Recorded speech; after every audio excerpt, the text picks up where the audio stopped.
Hello everyone, welcome back to our channel. Biryani খেতে মনে হয় আমরা কম বেশি সবাই খুব ভালোবাসি। চলো আজকে দেখে নিই বাড়িতে খুব সহজে আর খুব কম উপকরণে কিভাবে বিরিয়ানি বানিয়ে নেওয়া যায়। তার জন্য দেখো, বিরিয়ানির চাল আমি ধুয়ে ঢাকা দিয়ে রেখেছি। প্রায় 2-3 ঘন্টা আমি ভিজতে দিয়েছিলাম। গরম জল ফুটতে দিয়েছি। গরম জল ফুটে এলে তার মধ্যে নুন, গোটা গরম মশলা আর সাদা তেল দিয়ে এটা ফুটতে দেবো। অন্যদিকে একটা প্যান বসিয়ে নিয়েছি, তার মধ্যে 2 চামচ তেল আর 1 চামচ ঘি দিয়ে পেঁয়াজটা বেরেস্তা করতে দেব।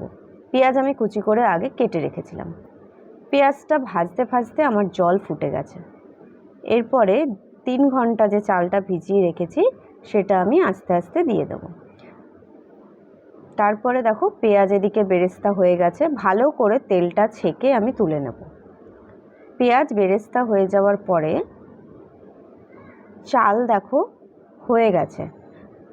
ভাত বসিয়ে কিন্তু বারবার নাড়ানো যাবে না, তাহলে ভেঙে যেতে পারে। আমি 70%-এর মতন চালটাকে সেদ্ধ করেছি। আলু একটু সেদ্ধ করে রেখে ওর মধ্যে নুন আর ফুড কালার দিয়ে ভালোভাবে মেখে সেটাকে ভেজে রেখেছি। আর আলুটা আমি মোটামুটি 80%-এর মতন সেদ্ধ করে রেখেছিলাম।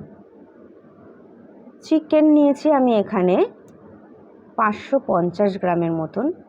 চিকেনটাকে ভালো করে নুন দিয়ে মাখিয়ে ওই তেলের মধ্যে আরেকটু ঘি আর তেল দিয়ে চিকেনটাকে ভাজতে দেব।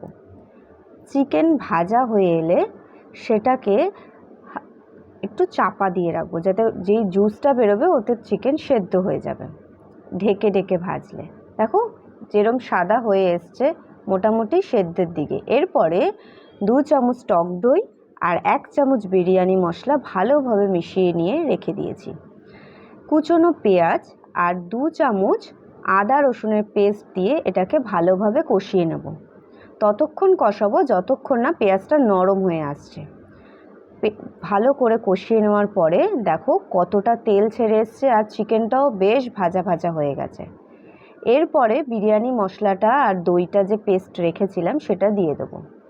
তারপরে আমি একটু গরম জল, 1/2 কাপের মতন গরম জল ইউজ করব আর তার মধ্যে একটু নুন দিয়ে দেব। এইবারে আমি একটু এটা ঢাকা দিয়ে রাখবো সেদ্ধ হওয়ার জন্য। প্রায় 15-20 মিনিট পরে 1 চামচ গোলাপ জল আর কেওড়া জল দিয়ে ওপর থেকে বেরেস্তা দিয়ে চাপা দিয়ে রেখেছি। চিকেন কিন্তু আমাদের রেডি। এরপরে একটা গামলা নিয়ে নিয়েছি আমি, এটাতে বিরিয়ানিটা সেট করব। তারপরে চিকেনের যে গ্রেভিটা ওটা দিয়ে নিচটা বেস করার জন্য তার উপরে আমি চাল দিয়েছি। আমি আগেই বলেছি 70% আমি রান্না করে রেখেছি, আর যেটা হবে এবার ভাপে হয়ে যাবে। তারপরে একে একে আলু চিকেন দিয়ে আমি সাজিয়ে নিয়েছি। তোমরা তোমাদের ইচ্ছে মতন সাজাতে পারো, তবে খেয়াল রাখবে যেন এমনভাবে সাজাবে যখন বিরিয়ানি রেডি হয়ে যাওয়ার পর ওটা ভেঙে না যায় বা চালটা ঘেটে না যায়। এরমভাবে স্টেপ বাই স্টেপ সাজালে যেরকম আমি সাজিয়েছি, তাহলে বিরিয়ানিটা পরে তুলতেও খুব সুবিধা হবে।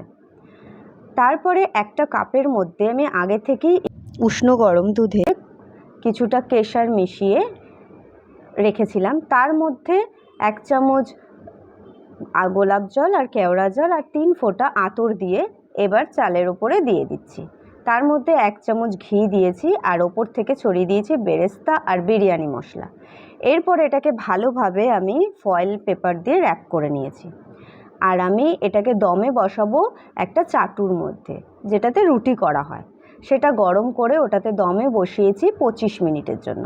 25 মিনিট পরে আমার বিরিয়ানি পুরো রেডি। আর খেতে কিন্তু দারুণ হয়।